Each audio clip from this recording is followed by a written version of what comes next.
You're listening to Win-Win, an entrepreneurial community with your host, Ben Wolf. And welcome to the Win-Win podcast. This is Ben Wolf, your host, as always.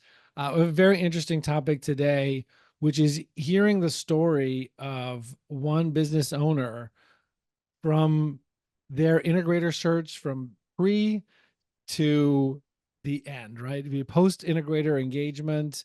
And what's that like? Because I think the issue is that a lot of people who maybe are thinking of, hey, we need a COO or integrator or number two leader, we need the right person. They're considering fractional, full-time, not knowing what to do. You want to hear not just the marketing materials of a recruiting firm or a fractional integrator firm, but actually from people that have done it, right? And what's their story that's going to mean a lot more to people than any marketing materials. So we're here to to have one of our recent clients tell his story. And so with that, I want to introduce Colson Steber. He is the co-CEO of Qlarity Access. That's Clarity with a Q, which is a market data research company that's serving in the agricultural and veterinary, I think, spaces, but he could tell you more about that. They have a remarkable expansion, and I'm going to have Colson give a more fulsome story there in a minute. I also want to introduce Joanne Giordano, who some of you might have met before. She's been on other episodes. She is the integrator, the number two leader from our team at Wolf's Edge Integrators, who worked with Colson and the Qlarity Access team. She's also Wolf's Edge Integrator's own integrator. So she's my integrator as well. And so she's the integrator of integrators.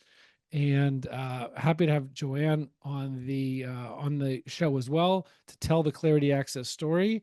And if it's okay with that, Colson, I would love for you to introduce yourself and say 1 or 2 minutes on sort of like your backstory and what Qlarity Access does.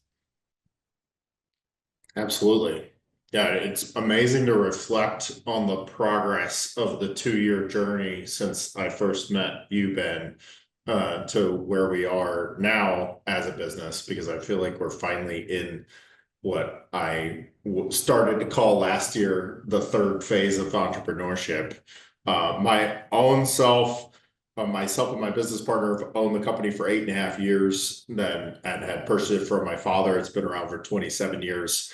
We are a research logistics business. Us as leaders are very much operators, where we actually do the work that we sell and get directly involved in assisting our clients. We exist to give confidence to impactful decisions that are going to be made by businesses. We do custom project-based work.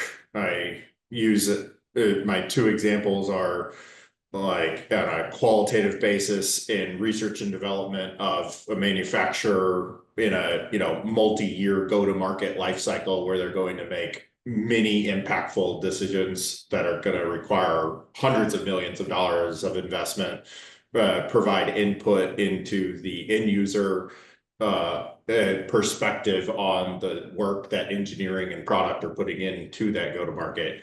And then on the quantitative side, my example is that when you go to that software as a service landing page and you're seeing the attribute sets and what your pricing options are, and you're making a selection as to how to like what your package you're going to purchase, right? A lot of that can be optimized based off of quantitative analytics that we would do on from having gone out and gotten feedback through surveys from the target user. So that being what the business model is, my own personal mantra is relentless intentional action. That's like who I am through and through. I've done the exact same thing every single day for about 1,700 days at this point in my own journey to, like I said, move into where I'm at now as an entrepreneur. Those first 3 years of entrepreneurship would be marked by like the hustle and grind of surviving cash flow to the business, and then deciding it had to be different and getting into entrepreneurial peer groups and mindfulness and like starting to take my own mental and physical health seriously.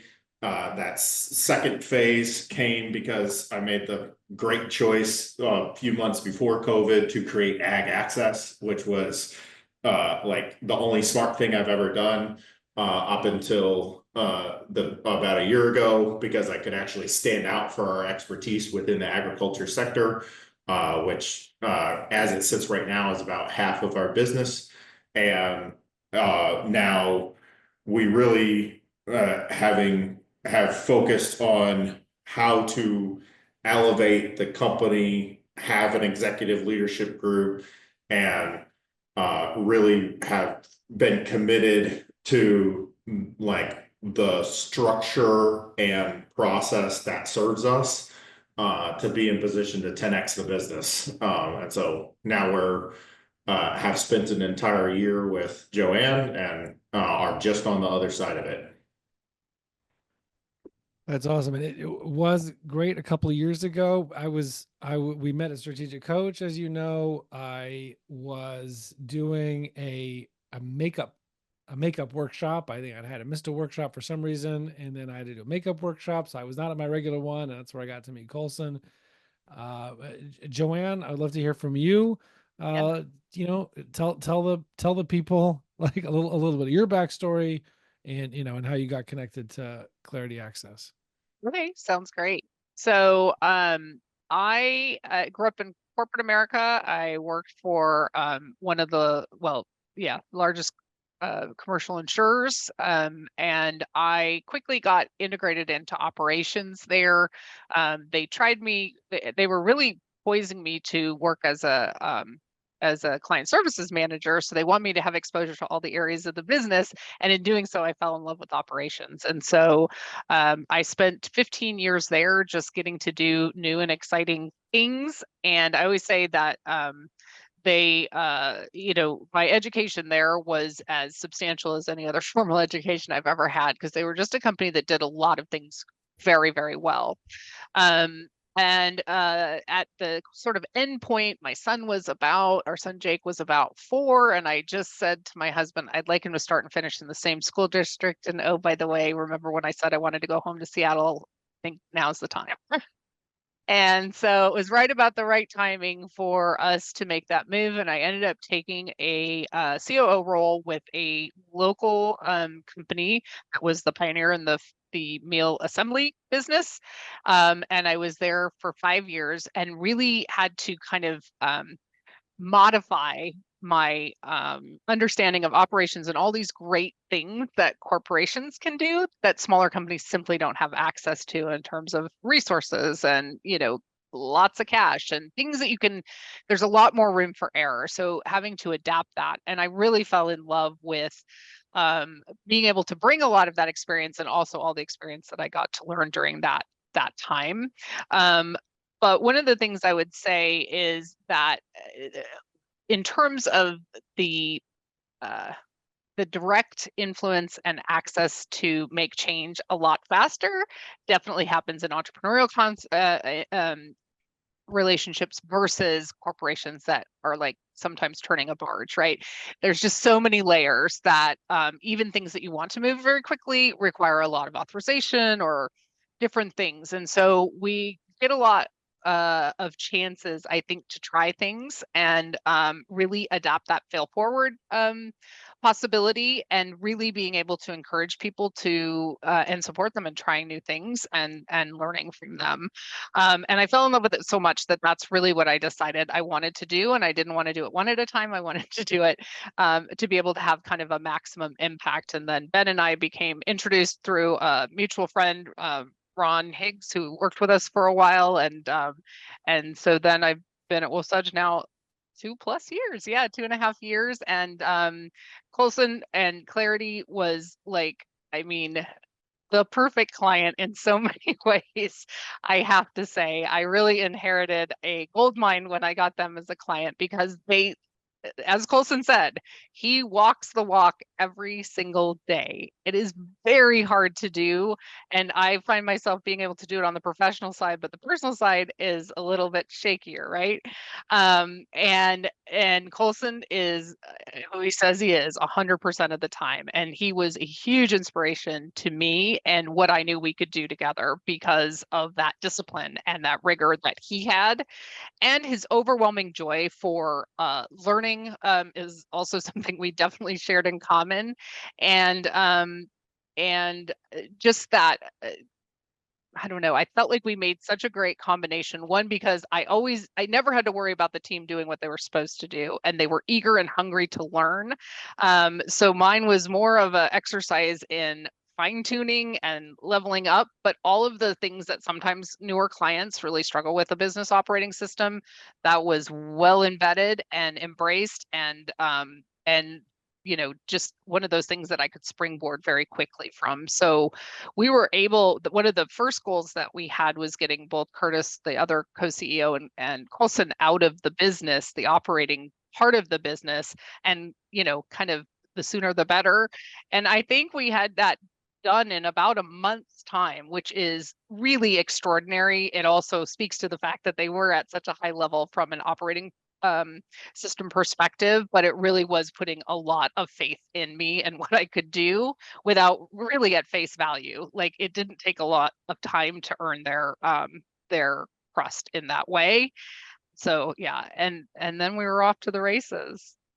Well, I miss everybody. don't, I'm getting a little emotional, Ben, just even talking about it, to tell you the truth, because yeah, it was such a lovely experience from start to finish, and I met so many wonderful people and just feel like they've had such an impact on my life too. awesome. And yeah, and we only, as we record this, we're only about 4 weeks away from, 4 weeks ago having concluded our engagement. Yeah. Right. But I want to go backwards from what Joanne was describing a little bit and put the ball in Colson's court for a second. And, tell people the story. Like, again, the goal here is to have like business owners see themselves, right? See things that they might be experiencing. What was going on? Like, I know you talked about phase 2 of your entrepreneurial world starting in about 2020 with Ag Access. But, so after that, what was going on? What was happening? What kind of triggered this realization we may need a different kind of integrator or an integrator? Like, what exactly was going on? Yeah, gosh, there's like 50 interdependent factors, right? But fundamentally, my business partner acted as the integrator. Myself and Curtis, my partner, were both in strategic coach. I could see extremely clearly that in order for us to be in a position to multiply the business and grow, like, we each needed to like buy back our time, right? Like, just do what was truly our unique ability that would drive the most impact. And we really still were at that owner-led organization, even though we had crossed that Badlands zone and we're over 5 million in revenue, where you just like the operational leaders that we had in place, and we had them working on an operating system, had to still would maybe wait for our permission, or we would be the one to kind of get to the root on the big issue. And there was that feeling where we still had to pull it along. And the only way to disrupt that, because our entire team of people were people that like we had hired and they had grown up with us, right? And we did not have outside executives. We had people that had been with us for 7+ years that like knew us and we knew them, and we wanted to see them elevate to be the executive leaders that would be able to grow the business. but that requires outside perspective. And so when we met, I 100% knew, right? I have to bring in an outside executive to coach all of my people up if this is going to be the team that grows the business. But it was not the right time because we were literally rebranding the company to be Qlarity Access a couple weeks after you and I met. And we were like still so much like the span of control of the role that each of us played as business partners was so wide that there was not an ability to think like, oh, this is definitively how it could change. And so we had to get interim steps done. The biggest thing for me was for me to not be the rainmaker for sales. And we were working at that time, had just already started working with a fractional sales manager, so that we would get me out of that role. And then we finally reached that point where it was just like, okay, like I'm not doing sales, but like it can't be me.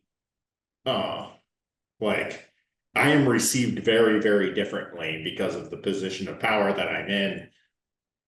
Like my own style being that of like being the tool master and like constantly asking for things, and I'm just not a manager, right? I'm a leader, not a manager. And so someone that would play that translation and actually coach out the operational leaders to like play the bigger game and raise our lid as a team in terms of like our leadership lid was absolutely necessary. And so that became like, okay, if you want me to get into how we actually ended up deciding with you guys, I could.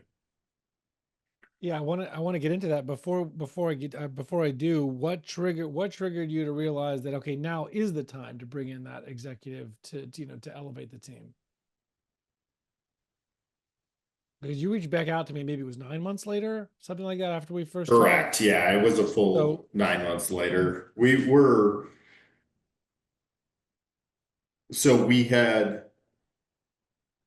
I had successfully gotten out of sales, and the next man up in terms of the hires we had made into like the individual sales role were there, but we were definitely hitting a ceiling of complexity where some operational execution errors were like solved. We were like problems were reoccurring that were ones that we thought we had solved were like rearing their ugly head back at us, right? So the company had grown like another 10% in revenue, and here we were going into like another quarter what felt like solving some of the same problems we had solved 9 and 12 months before, which was the bane of my existence, right?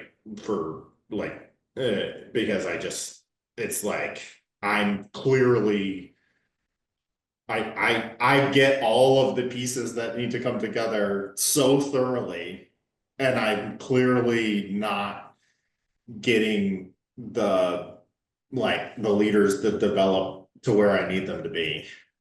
I mean, so it was, I mean, there was some like service execution errors that were preventable errors out of, and I view if like, I like hate the leader that like bemoans their employees, because anytime there's an execution error, I look at it like it's a fundamentally like a leadership shortcoming, that there was an environment where that could turn out as even happening at all.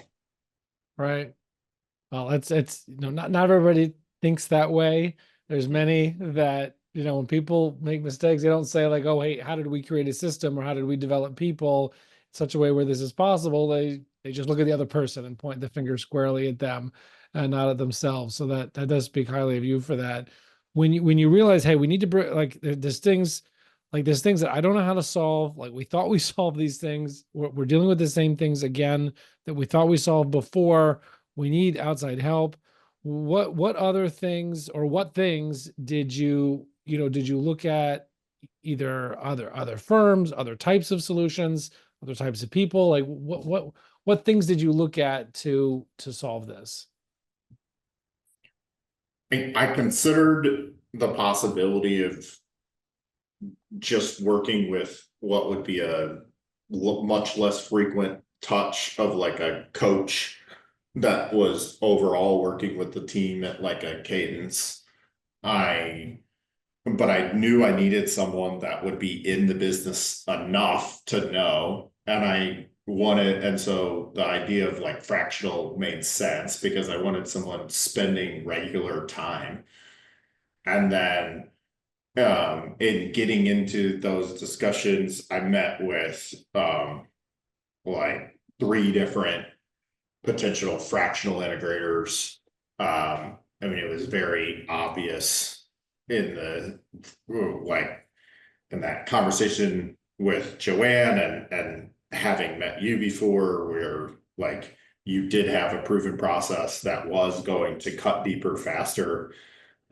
Everyone else's solutions were very much assuming that like I was going to need them to act as like my EOS implementer, or to like put some things in place that I knew were already in place. And it was like the premium option was felt like at the couple other direct integrators that I interviewed, I mean, we were going to be like equal to the biggest organizations they had run.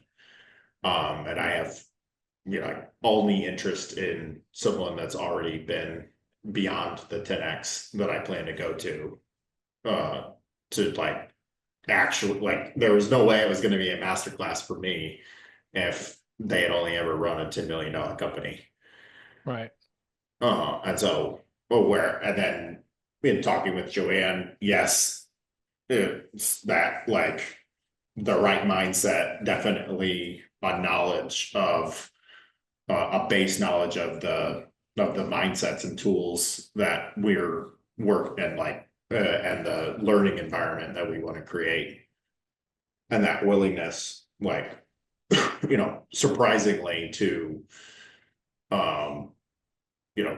drive a lot of impact with 10 hours a week of involvement.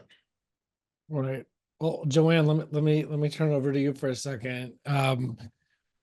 I guess I mean, if you want, you could start before the engagement when we first met, or just like early days, like first few weeks. Tell me, what did you see? What happened? And what happened? And what did you see? And what did you do at the beginning when you first came into contact with Colson and Curtis and Qlarity Access? Yeah, I think initially you're just trying to sponge up the business and the business model as quickly as possible, right? So that you're, especially if you're going to start taking over operations as quickly as we ended up being able to do that. So it was really that kind of fast tracking, and these guys were, I mean, always available to me to make that happen.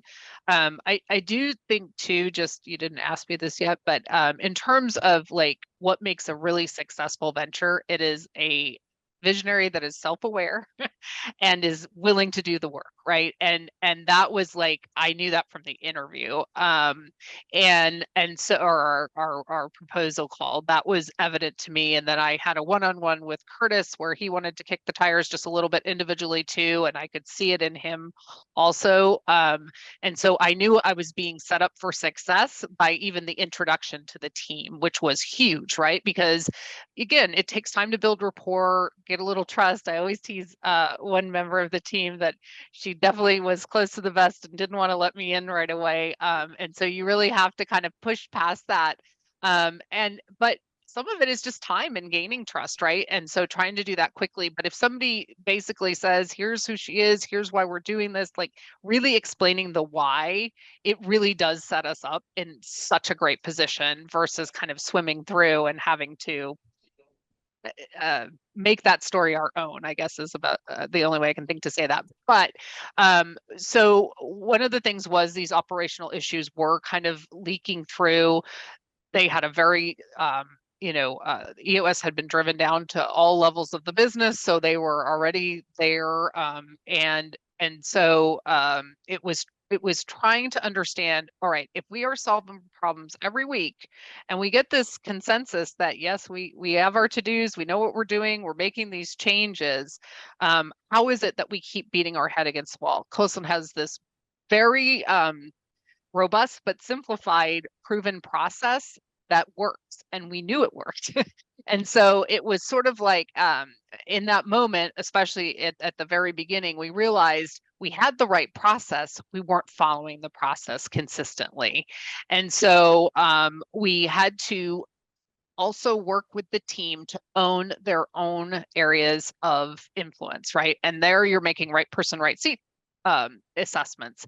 Do I have the right person to be able to carry this baton, not just forward, but 10x forward, right? And what are the gaps there that I need to be able to develop to get them there, all the time understanding what gifts they already are bringing to the table. And all of them had tremendous gifts they were bringing to the table. And the way I like to coach and lead is really to, let's just focus on that quadrant of genius, being in your genius zone. So understanding what people like, what brings them energy, and trying to drive more and more of their activities into that zone, and finding ways to delegate things out that they just simply are not as gifted at. And one of the ways we were able to accomplish some of those operational gaps is, building in,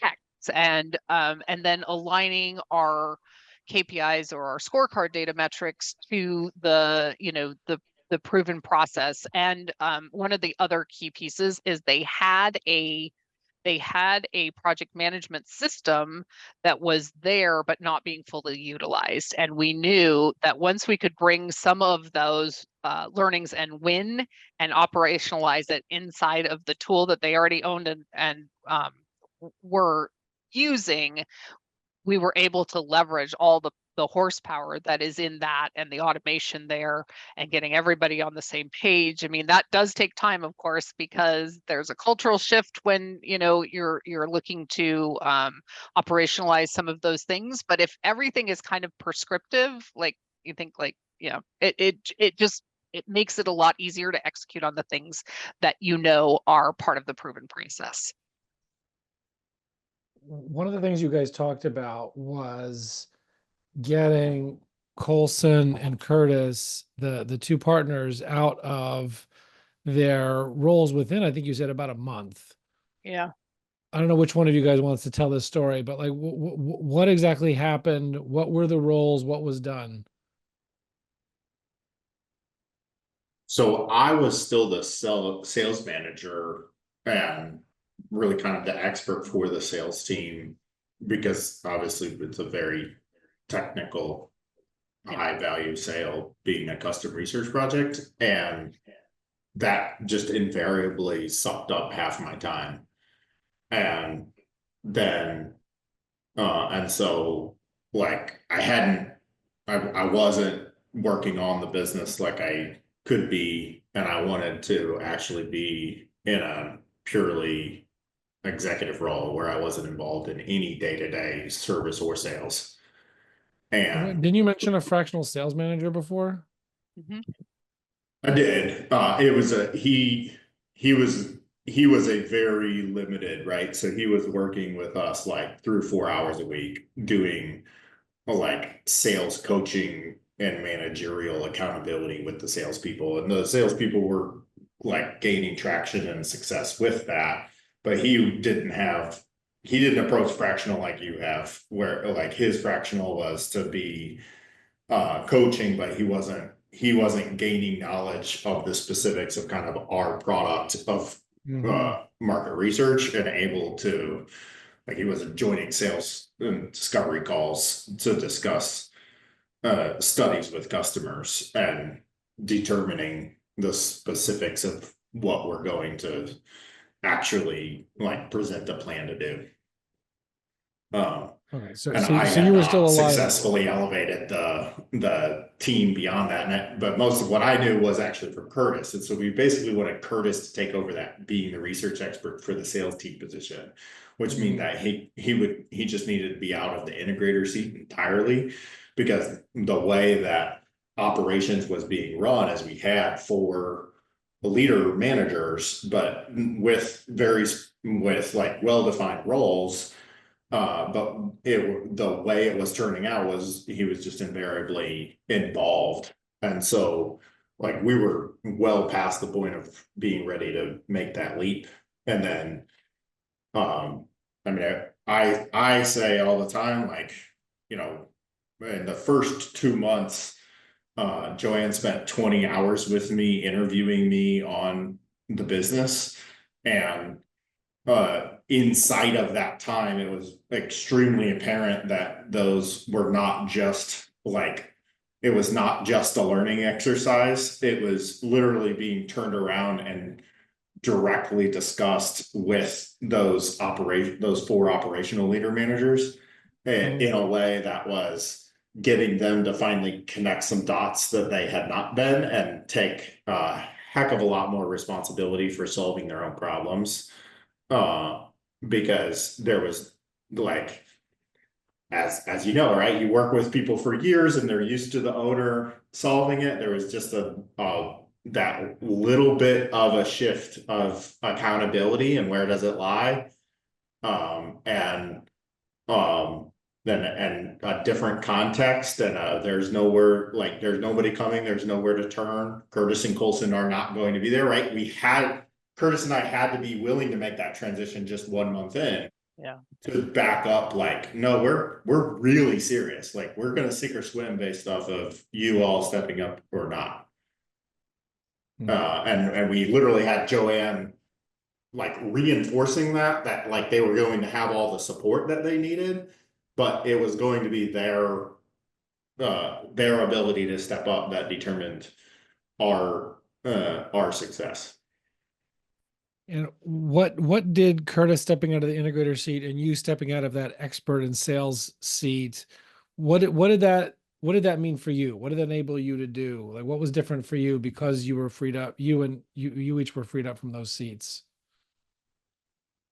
I mean, I am relentless in my desire to like have space and time. So like when I'm like personal life of priorities first, with 3 children, I take 9+ weeks of vacation days each year, and I plan to be completely off when I'm off work.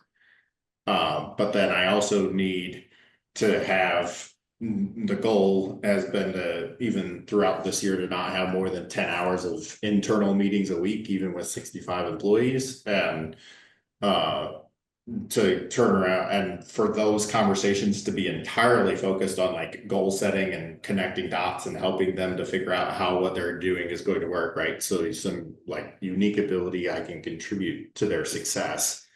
And then like I want at least half my time to be strategic. So we launched this Qlarity Access a year ago, and we launched Vet Access as a brand in March. We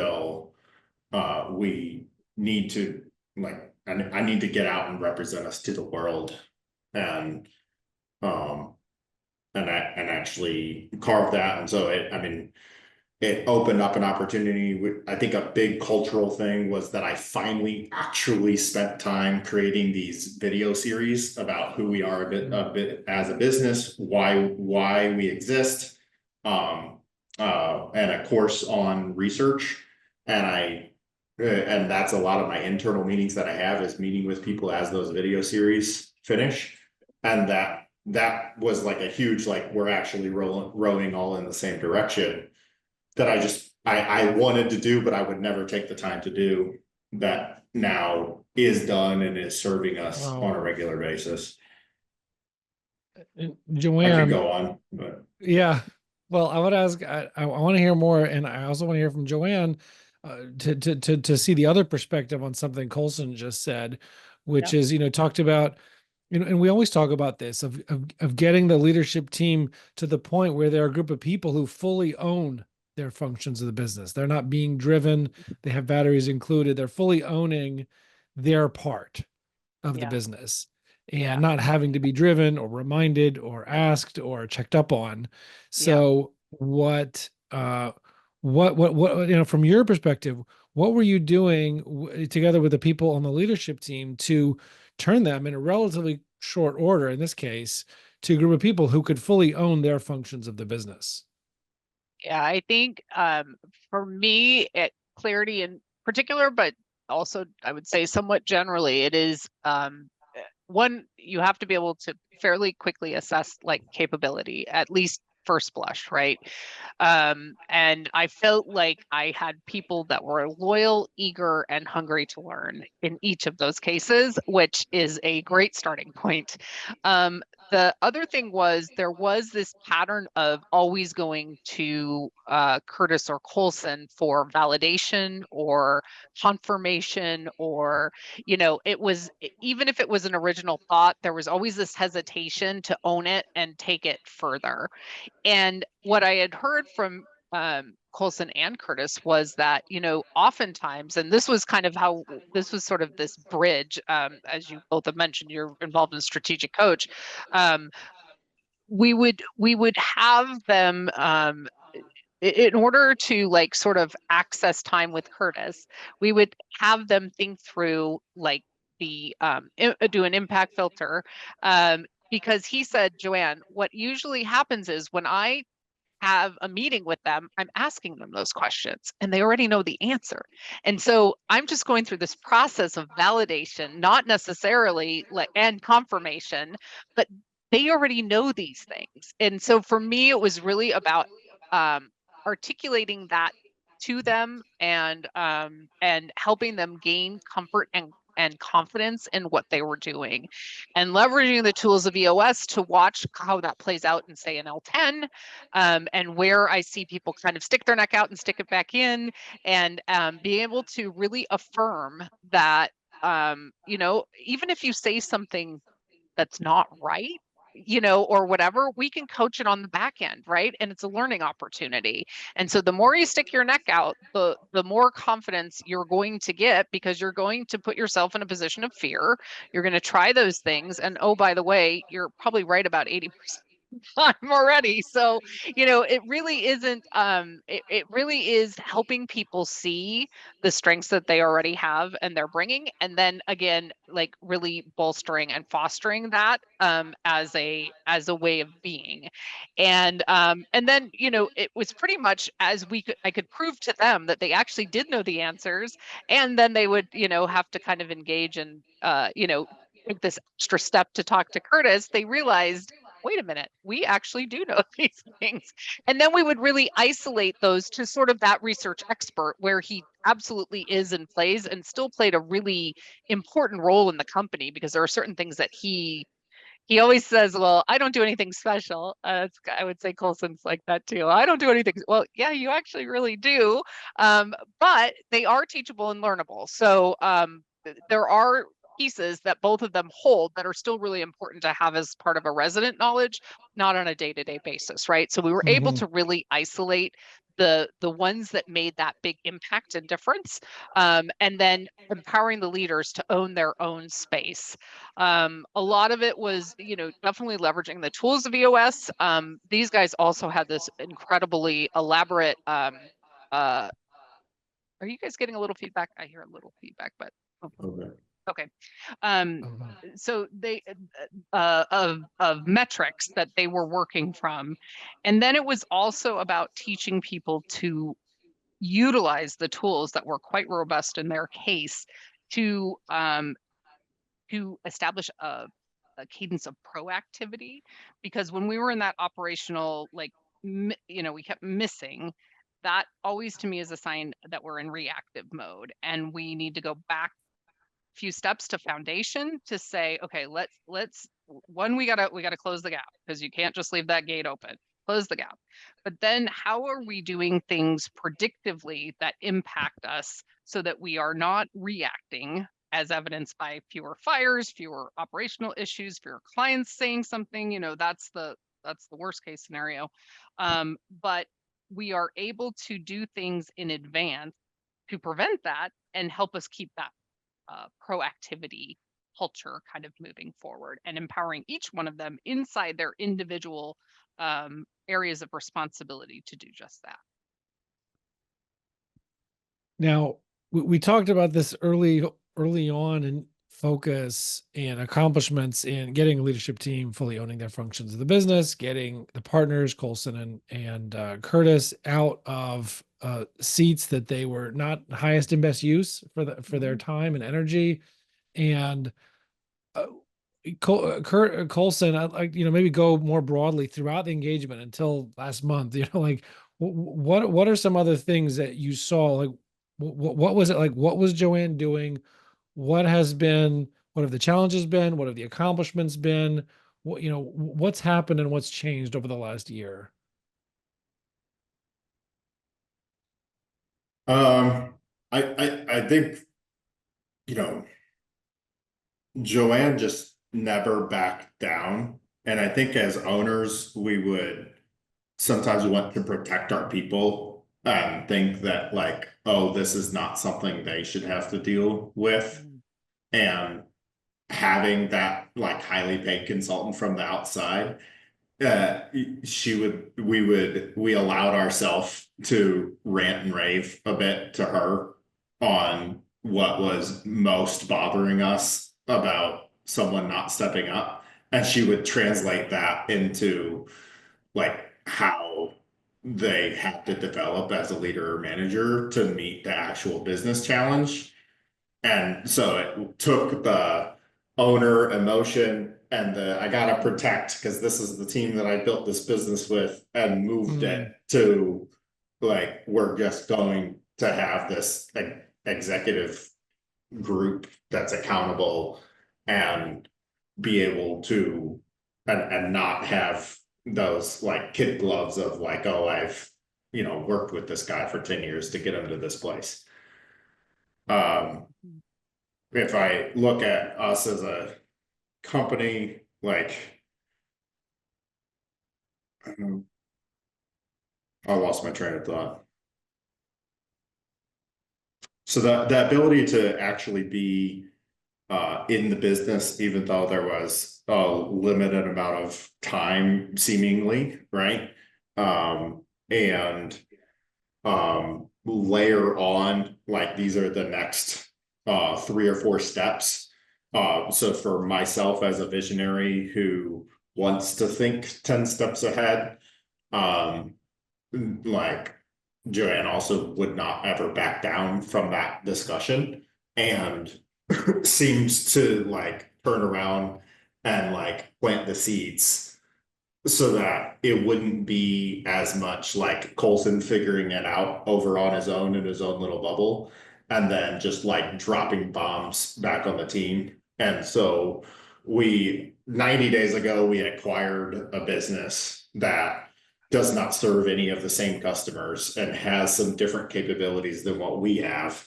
And this was obviously, like, one of my, like, big, I'm going to go after larger checks, bigger relationships by just going out and acquiring a whole group of relationships. Like, because of how it played out, it wasn't the right thing to talk with everything about it until it was imminent, and then it happened super, super quickly. Like, I think I would have not felt comfortable doing it, and I would not have dealt with the shockwaves of everybody's like, what the heck does this mean for me, that we just bought a company that's a third the size of our own, in without Joanne there to like really close the loop of like, no, like this is like, you want to achieve the 3-year vision. The goal is to 10x the business.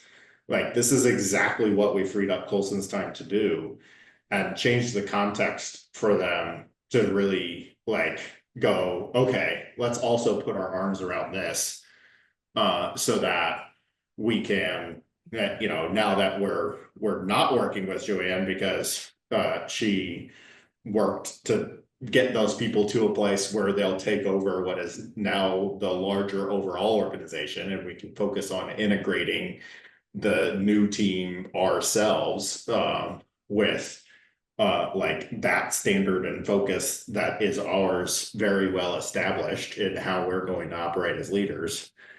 Like I think I said at the end of last year was the 8th year of owning the business. Every single year I would, of the first 7 years, I would end the year as the entrepreneur going, I'm not where I want to be, but I'm going to rationalize how I still made progress, so that I can like muster up the courage to go back and do it again.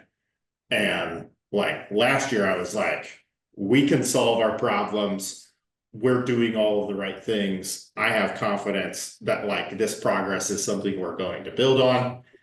This year, it's fourth quarter. We'll have our highest ever revenue quarter. We did this acquisition. We like it invariably by this point of every year previous, including last year, there was like customer level issues that were involved that had elevated to myself and Curtis being involved in solving things that are completely non-existent, in the sense that like I'm literally spending at least 50% of my time on how does our story and how we meet the market and our customer change with the acquisition, and how do we push that into the world in 2025, like, Right. and that's Not just on like, day-to-day stuff.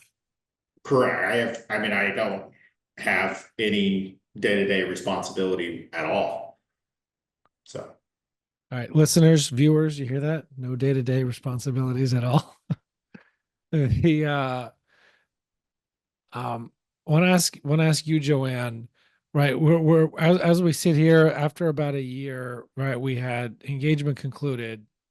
People watching or listening to this may know, may not know. Colson, Joanne, you guys know that part of Wolf's Edge proven process is the last phase is pass the baton, right? Is not to have a leadership team continually dependent forever or indefinitely on our leadership and management, but in order to achieve their business goals, but to set people up in a way that they could be independent, that we can pass the baton, that we can create a transition, whether we elevate someone from internally, whether we help bring in somebody from the outside. Either way, have a smooth transition, maintain momentum, and been able to pass the baton, have them right off into the sunset, as heroes on the hero's journey, to ride off into the sunset, and of us having played our part for 9 to 18 months, whatever it happens to be.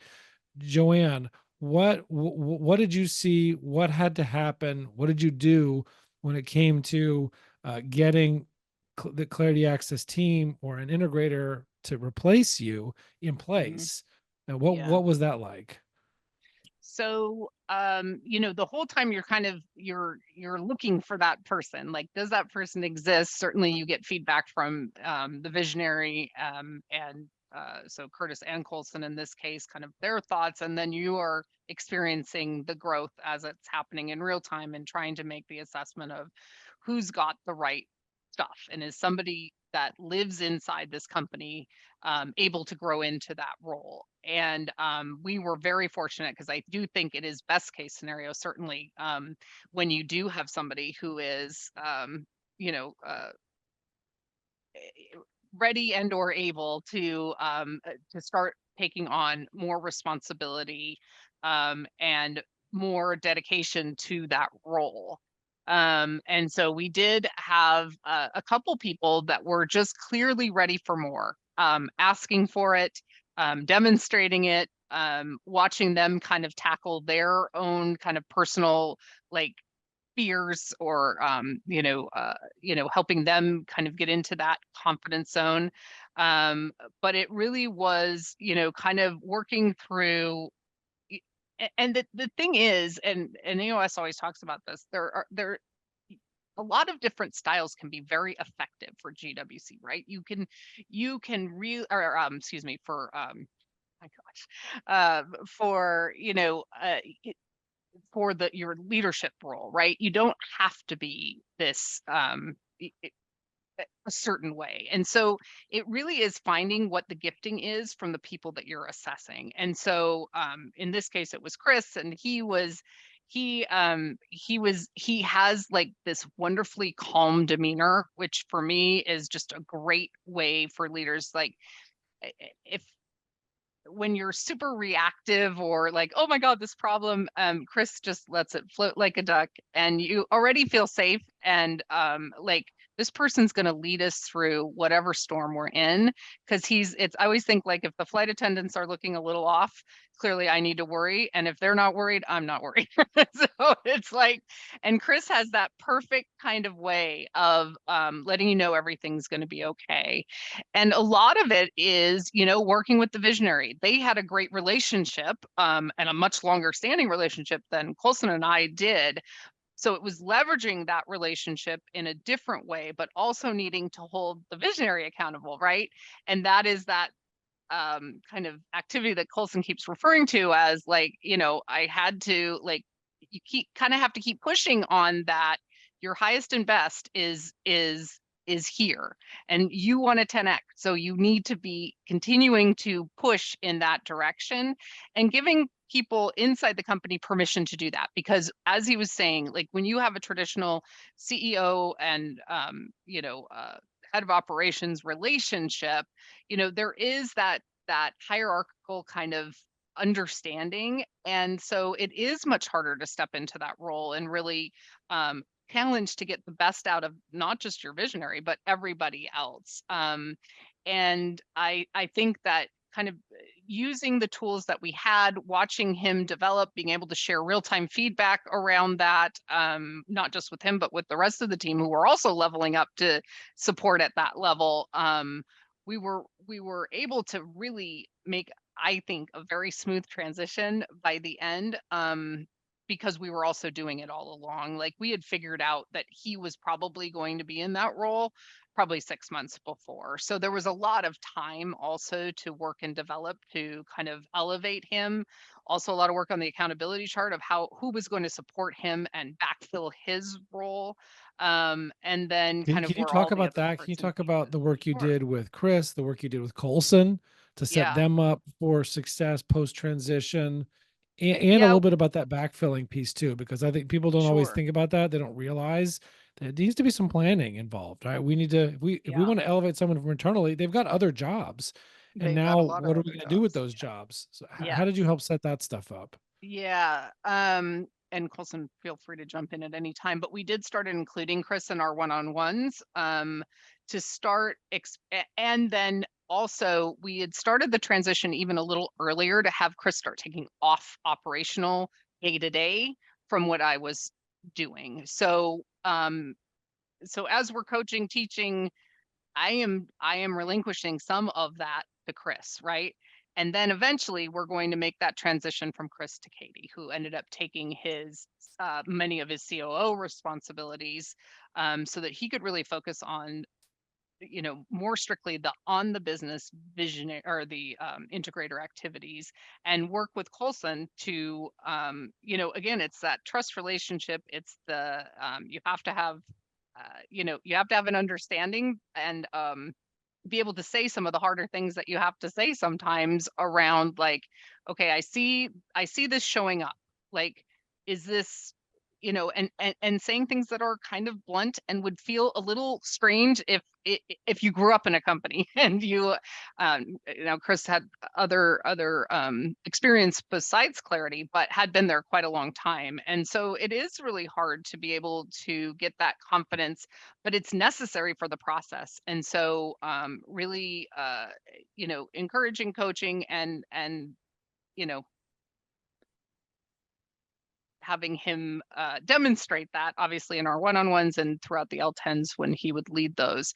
And then there was also Katie was definitely interested in more highly talented and capable, and by the way, all these people are super coachable, like just loved feedback. In fact, I almost felt like they wanted me to punish them with feedback sometimes. Like, I want to know everything I do wrong. And I'm like,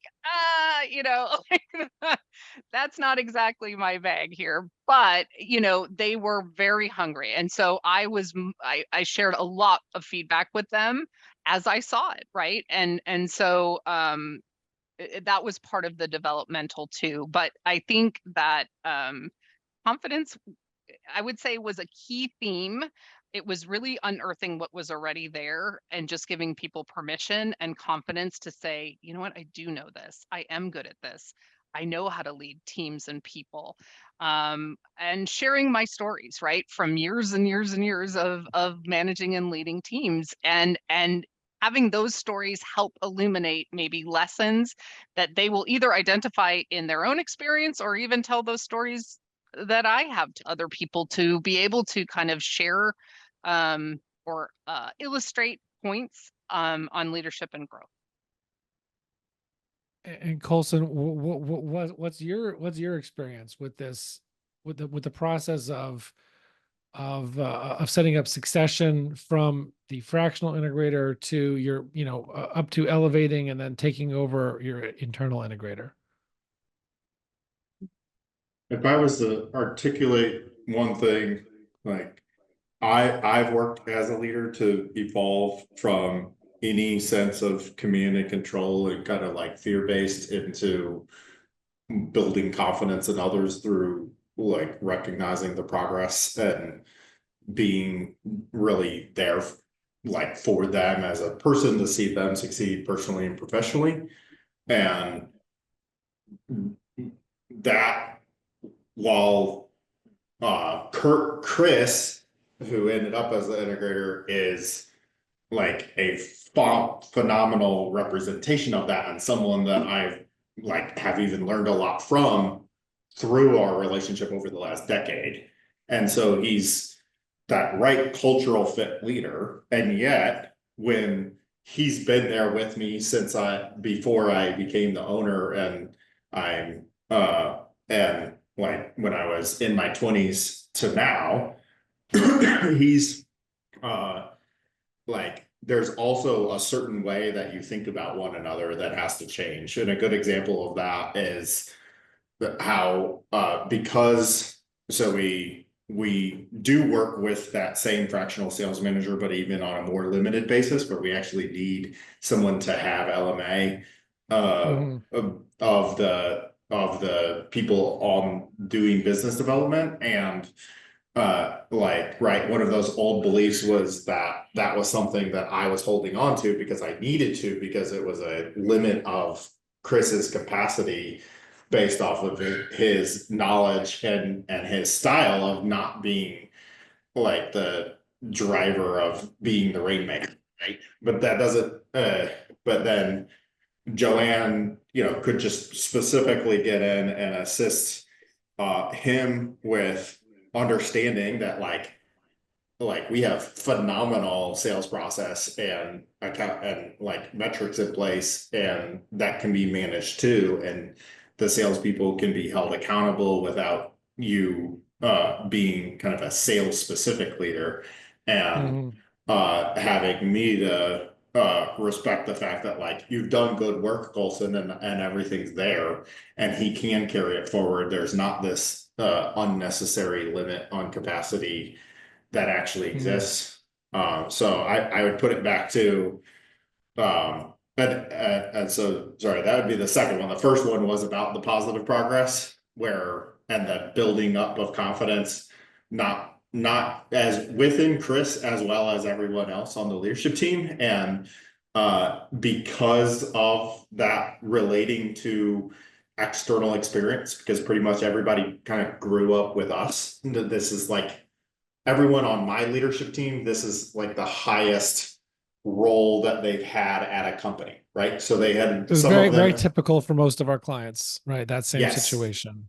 Right. And so that context that Joanne brought and the like reinforcement of the positive progress allowed that confidence to actually cross into like I can take accountability for the outcome of my sphere of control and make these decisions and yeah.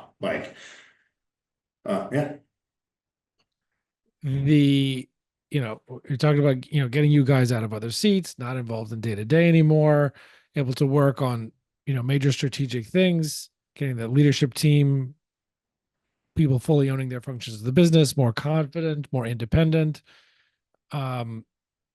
setting up the incoming integrator long-term full-time for success, making that transition. These are things that you guys talked about. But let me ask you as a sort of a closing question, Colson. There's people who are thinking of bringing in an integrator, whether fractional, whether full-time, and they're hesitant. Maybe it like sounds good, makes sense, but like, how do I really know? Or like something's holding back. They're having hesitations or fears. Like, for someone who's thinking about this path, thinks it might be a good idea, but is not sure one way or the other. What's I don't know, one or two main points that you've learned from this process that you would share with the business owner who hasn't yet gone down this path, is thinking about it? What do you want them to know?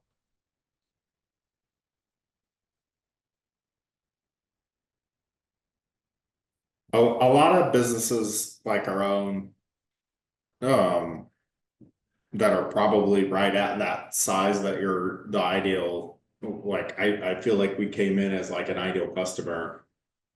We naturally had grown a little bit heavy on management labor and but yet we weren't breaking through.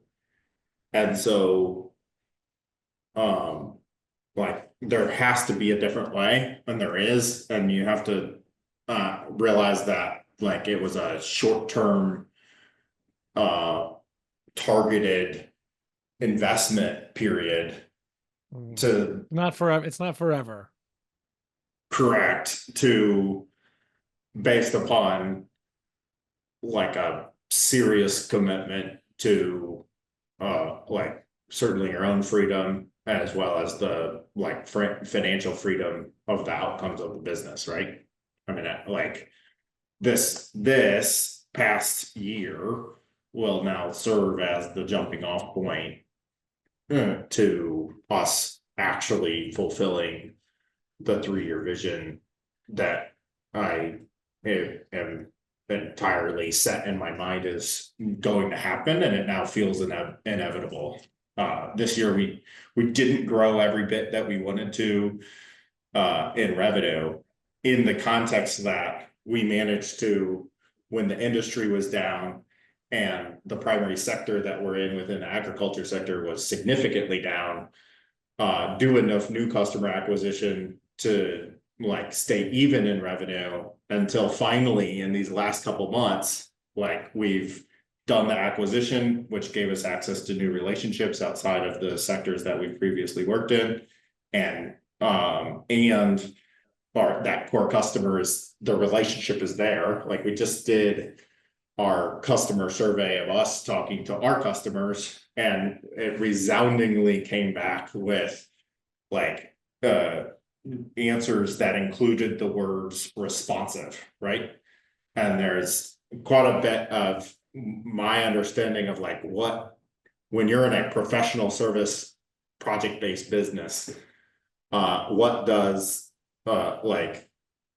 what is the customer's experience of like that is proves that they're going to come back for more and its responsiveness. And was literally in all but one of the responses of the customers that we spoke with. And so like that, it's like that culture shift. We've got so much more strategic alignment. We're in a position to now you realize, gosh, here we actually did invest all of this, and we're on the other side of it, and the company's performing better financially, and we're actually now going to have that momentum to grow. Like, we actually now will end up having the resources in 2025 to do some of the things that we've been resource constrained and felt like we couldn't make happen. And like, so like there's like compounding levels of freedom unlocked there. Right. That's awesome. Joanne, what's a thought that you would leave with people? Oh my gosh. I think awareness and willingness to change and grow are the most important things for a successful engagement. And I feel like oftentimes, like you said, a lot of our customers have had employees that grew up in the business, and they are wonderful and loyal and want to do the right thing, but maybe just didn't, have the tools yet to do that. And that you really have the possibility to, when those things are in play and people are eager and willing, to push those things forward. The other thing I'll say that I forgot to say earlier is just that focus of teaching what is in and what's on the business, and having your leadership refocus, because those are in the business is super loud and really hard to break away from, but you do not move the business forward, particularly to a 10x goal, unless you're thinking about on, and you need as many oars in the water thinking about on the business. And so getting people to see and train them to look for those things is just a key part of that horsepower that's created with a team that can do that. And it really was, I mean, I'll get emotional if you let me, but it was a really amazing experience with Qlarity. Colson's true, absolute internal mission and drive is to make people's personal and professional lives better. And that is why he wakes up every day to do this again and again and again. And sometimes we would talk about internal mission versus external mission. But I think at the heart of it, somebody who is investing in their people in that way is just putting me in just this incredible position to just continue to foster that forward, and then pass the baton back and let a guy like Chris take that forward as well. So I just so appreciate the opportunity with Qlarity. I enjoyed every minute of it, and feel like I like some of this news is new to me because Colson and I haven't connected. So just hearing this is giving me goosebumps, and I'm so grateful. So grateful I got to work with them. That's awesome. Well, I hope this is good. If people want to reach out to Colson Steber, we're going to have the link in the social media and in the episode description to LinkedIn. You could also look up Qlarity Access. It's Qlarity with a Q, clarityaccess.com. And of course, look up wolfsedgeintegrators.com for more about us and Joanne and the rest of the team. But hope this is valuable. Hope everybody gets a lot of value from it. Thank you, Colson. Thank you, Joanne, for sharing this story. I think it's going to be very edifying for a lot of people. And so I appreciate it. And everybody else, we'll see you on the other side. Thank you. You're listening to Win-Win, an entrepreneurial community with your host, Ben Wolf.